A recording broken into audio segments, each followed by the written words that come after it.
Estudios Bíblicos Logos presenta David y Betsabé. Año 1039 a.C.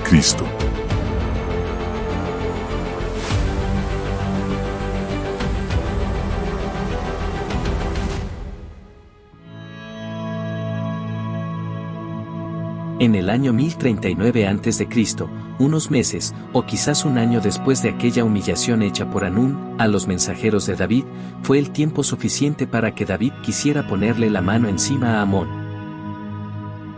En aquel momento, fueron los sirios los que pagaron por apoyar a los amonitas, y estos, al ver cómo caían los sirios, se fueron a refugiar entre sus ciudades fortalecidas, y el rey David no les persiguió. Así que, envió a Joab, para que tomara a Rabá, que era prácticamente la capital de Amón, para que la destruyera. Y Joab se fue al oriente a su misión, el cual requirió llevarse el arca de Dios para esta guerra, llevándose a una comisión de sacerdotes y levitas para su traslado, pero David se quedó en Jerusalén.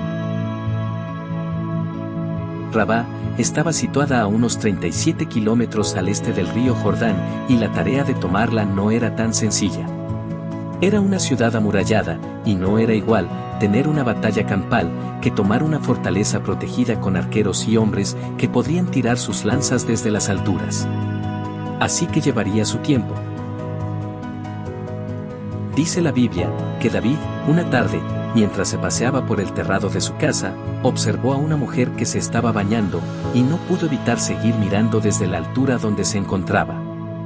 Aquella mujer se bañaba completamente desnuda, y David observaba cómo lavaba su cuerpo, y nos podemos imaginar todo tipo de cosas que pasaron por la mente de David en ese momento, menos las cosas de Dios. Su nombre era Betsabé, y era la esposa de un militar de alto rango, llamado Urías Eteo, y es por ello, que su casa estaba dentro de los linderos de la fortaleza de Sión, o la ciudad de David. A David le encantó tanto aquella figura femenina, que de una vez preguntó por ella. Aún, habiendo sido advertido por sus siervos, que esa mujer era la esposa de uno de sus oficiales, llamado Urías Eteo, pero esto no lo cohibió para acostarse con ella. ¿Pero dónde estaba Urías? Estaba muy ocupado peleando en la toma de Rabá.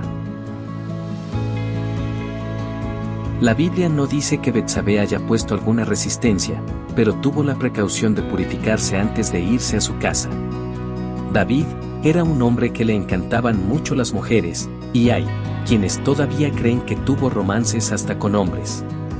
Como en el caso de Jonatán, el hijo de Saúl, con quien sostuvo una íntima amistad que muchos confunden con una relación homosexual, y hasta el mismo rey Saúl así lo creyó. Pero a David le gustaban mucho las mujeres, y tuvo muchas de ellas, cantidad que nunca sabremos. Pero el caso de Betsabé es el único que se menciona que fuera así, de una manera adúltera. Y envió David mensajeros, y la tomó, y vino a él, y él durmió con ella. Luego ella se purificó de su inmundicia, y se volvió a su casa. Y concibió la mujer, y envió a hacerlo saber a David, diciendo, estoy encinta. A David le provocó tanto esa mujer, que debió haberse llegado a ella varias veces. Y ese día quedaría encinta. Y no fue, hasta pasados varios días, cuando Betsabé se enteró que había quedado embarazada, por lo cual se lo hizo saber de inmediato al rey. David, en su condición de rey no tenía ningún problema, era el rey y podía tener las mujeres que quisiera. Pero estaba su reputación como siervo de Dios, y esto sí que era un verdadero problema, ya que su esposo vivía. Y era lógico que con los días se diera cuenta que no era suyo. Pero David se enamoró de ella, y no quería que su marido la fuera a maltratar por causa suya, y pensó en buscar una solución rápida y efectiva. Él pensó que si su marido se acostaba con ella, Urías pensaría que aquel niño fuera suyo, así que David hizo que Joab se lo enviara a Jerusalén. Una vez frente a David, éste lo interroga sobre asuntos de la guerra, y le da conversación, hasta que, por último, le dice que se vaya a casa a descansar unos días, que ha estado peleando por mucho tiempo fuera de casa. Que se vaya y se relaje al lado de su esposa. Pero Urías, lejos de bajar a su hogar, se quedó en la puerta de la casa de David, y le fue dado aviso. David decía, ¿qué le pasa a este tipo? Entonces salió, y le preguntó por qué no se había ido a casa, pero Urías le respondió muy sabiamente, no podré estar tranquilo en casa mientras los demás luchan en los campos.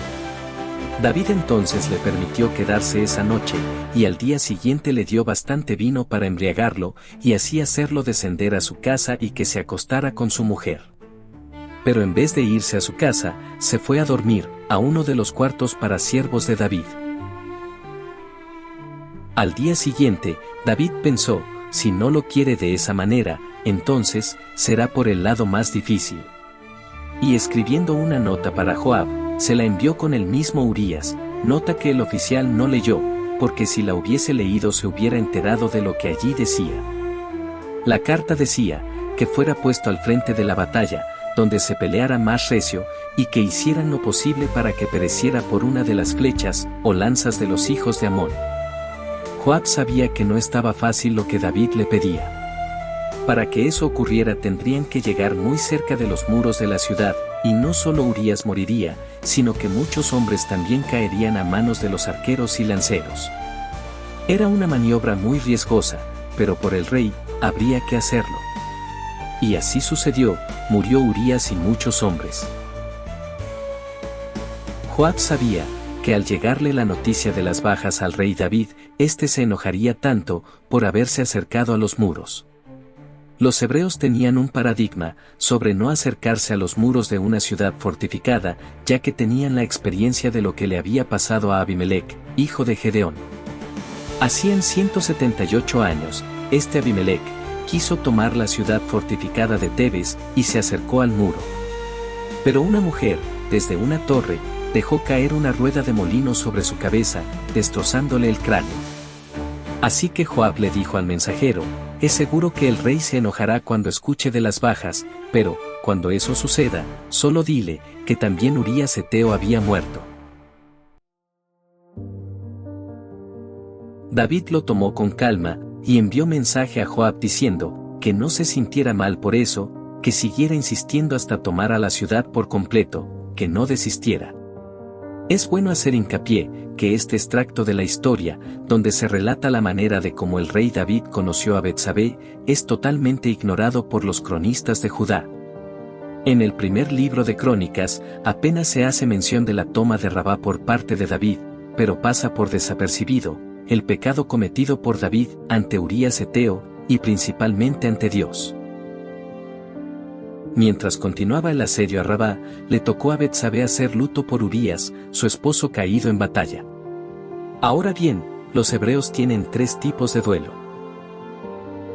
El primero solo tiene un lapso de duración de 7 días, y se cumple, después de enterrar al muerto. Es intenso, se demuestra mucho dolor por la pérdida del ser amado.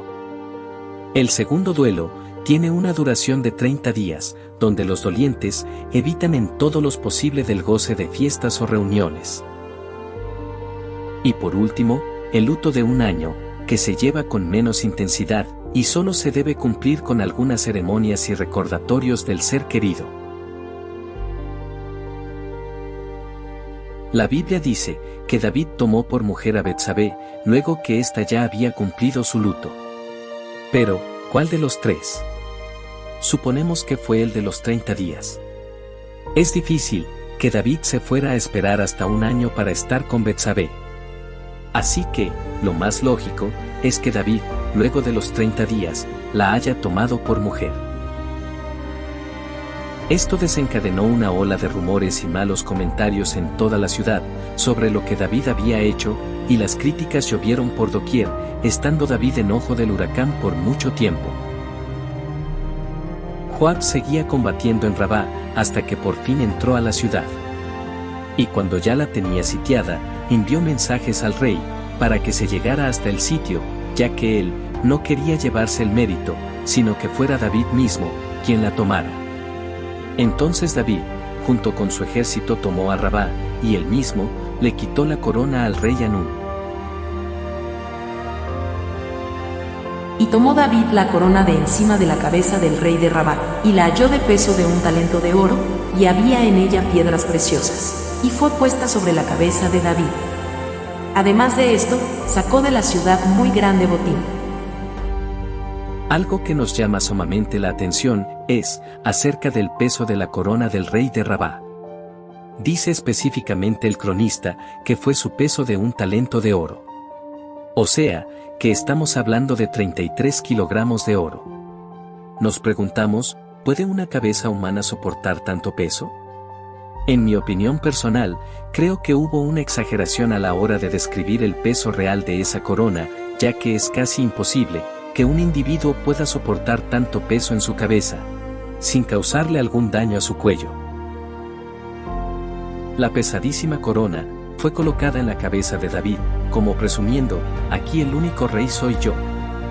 La Biblia no dice si dio muerte al rey Anún o simplemente lo encarceló. Creo más bien le haya dado muerte, por la manera que humilló a sus mensajeros. Pero también pudo haberle perdonado la vida, por misericordia de su padre Naas, a quien David consideró su amigo. Todas las ciudades de Amón fueron tomadas, y sus habitantes fueron hechos siervos de David, quien los puso a trabajar en labores artesanales. Además, todo el oro, la plata y el bronce, fueron tomados por David como ofrenda para Jehová. Al cabo de cierto tiempo, Dios usa al vidente Natán, para llevarle su mensaje de repudio. Y para cuando esto sucede, ya el niño, fruto del adulterio, había nacido, y David y Betsabé tenían alrededor de 1 año viviendo juntos. Los reyes de Israel tenían la facultad de juzgar a su pueblo, y aprovechando esa condición, el profeta Natán, cuando llega hasta la presencia de David, le cuenta una historia. Algo que había pasado en la vida de un rico y la de un pobre. El hombre rico tenía muchas ovejas y vacas, mientras el pobre solo tenía una oveja, a quien quería como una de sus hijas, ya que era una sola. Un día, el rico tuvo la visita de un caminante, y el hombre rico, para darle de comer, mató a la oveja del pobre, en vez de usar una de las de su propiedad.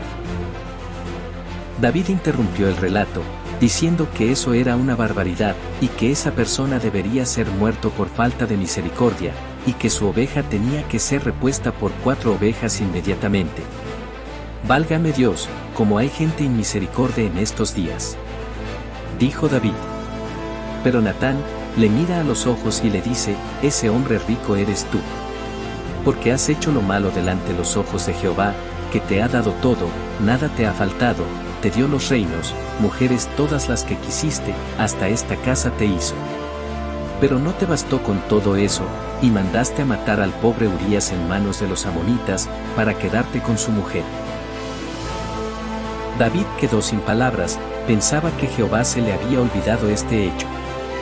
Pero no, ahí estaba Natán dándole con todo, y poniéndolo contra el piso. Y David dijo, he pecado contra Jehová. Y continuó Natán, por tanto, la espada prevalecerá contra tu casa, y no vendrá de afuera el castigo, sino que desde adentro de tu misma casa. A tus mujeres se las daré a uno de tus hijos, para que tenga relaciones con ellas, donde todo el pueblo de Israel los pueda observar, a plena luz del día. Porque, así como tu relación fue en secreto, pues esto no será secreto para nadie. Y, por cuanto todo el mundo blasfemó el nombre de Jehová por tu pecado, el hijo que te acaba de nacer morirá. Pero tú vivirás, y así se despidió Natán de la casa de David, y se marchó. Luego de esto, Jehová hirió al niño, y enfermó de gravedad. Y David suplicaba por la vida del niño, ayunando por 7 días, acostado en la tierra. Pero en el día 7º el niño falleció. Los siervos temían decirle a David que el niño había muerto, ya que se notaba el gran dolor que tenía cuando estaba grave. Y estaban murmurando, y David los escuchaba, y les preguntó, ¿ha muerto el niño? Ellos respondieron temerosos, sí Señor, el niño ha muerto. Luego de esto David se levantó de la tierra, se fue a dar un baño, mudó sus ropas, y pidió que le sirvieran la comida. Todos quedaron sorprendidos de tal actitud. Pensaban que David se echaría a morir, pero David les dijo, ¿por qué se sorprenden? Ya nada puedo hacer, ya después de muerto yo no lo puedo traer de vuelta. Y se reunió David con su mujer Betsabé, para consolarla, y durmió con ella esa noche, y Betsabé volvió a concebir, y a los 9 meses nacería Salomón, a quien Jehová amó muchísimo. Y enviando al profeta Natán a David, le dijo que su nombre sería Jedidías, pero este nombre nunca fue común, solo se le llamaría Salomón. Entramos así al segundo periodo de 20 años, de gobierno del rey David. Un periodo, donde entran en escena los hijos de David. No todos, pero sí algunos. Es en el año 1037 a.C., cuando nacería Salomón, quien será su sucesor al trono.